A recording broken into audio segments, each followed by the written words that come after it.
أنا هذا الذي أريد أن أحذركم منه.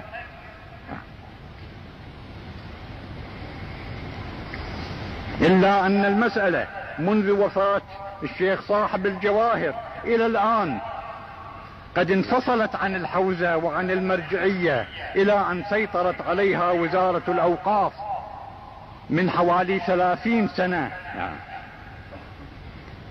إلى الآن، وأصبح السدنة والخدمة مجرد موظفين لا يقيمون وزنا لأي أمر ديني أو دنيوي إلا لوظائفهم الحكومية وأوامر وزارة الأوقاف، ويتوجهون كالزار مالت اللعبة بيد الموجه لهم. هذا هو، وهم منقطعوا الصلة بالمرة عن الحوزة وعن العلماء، والحوزة منهم براء وهم أيضا براء من الحوزة.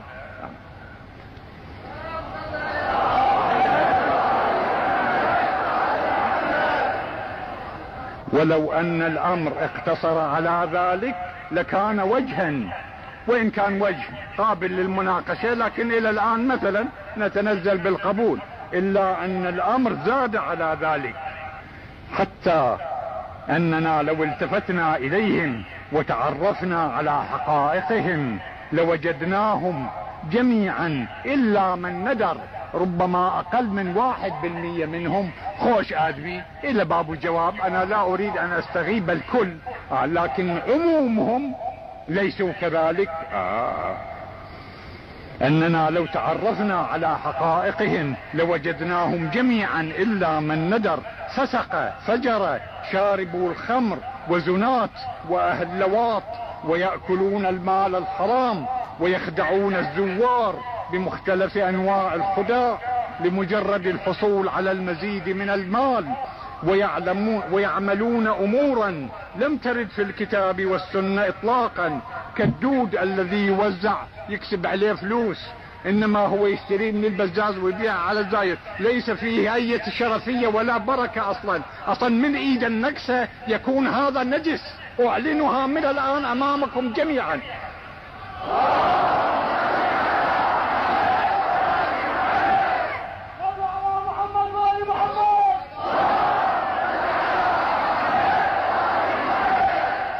كالدود والخيوط التي يلفونها حول الضريح الشريف ويلمسون النساء بعنوان التبرك، وكثير هذا يحدث، ربما يوميا يحدث مع شديد الأسف.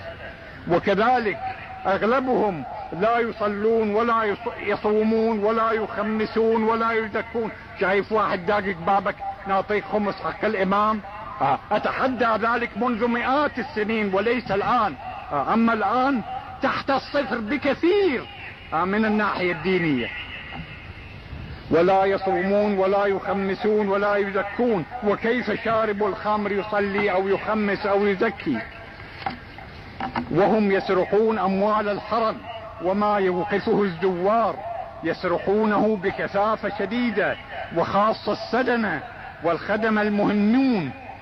فمثلا أنا أعطي فرجولية تفرش في الحرم يوم واحد أو يومين أو 3، ما دام الزائر موجود قبل أن يسافر حتى يشوفها. بمجرد أن ركب السيارة ودار ظهره وراح تتلفلف وإلى الأبد لا يراها أحد. وكل الأشياء هكذا، كل الموقوفات هكذا.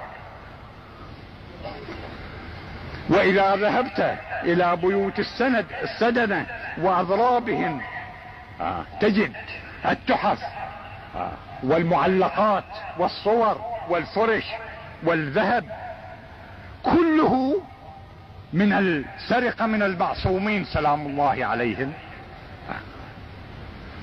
وهذا متواتر، وقد يصدف أنني أنا رأيته بعيني.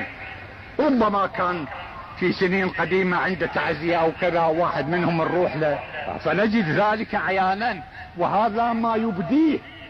وما عند مانع ان يشوفون الناس، فكيف ما يخفيه الذي هو اكثر واكثر بطبيعة الحال.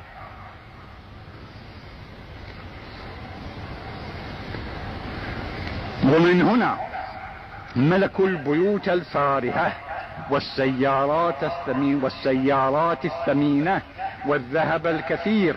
وأما الذبائح والغنم وغيرها مما يسحبه الخدم من الزوار فحدث عنه ولا حرج.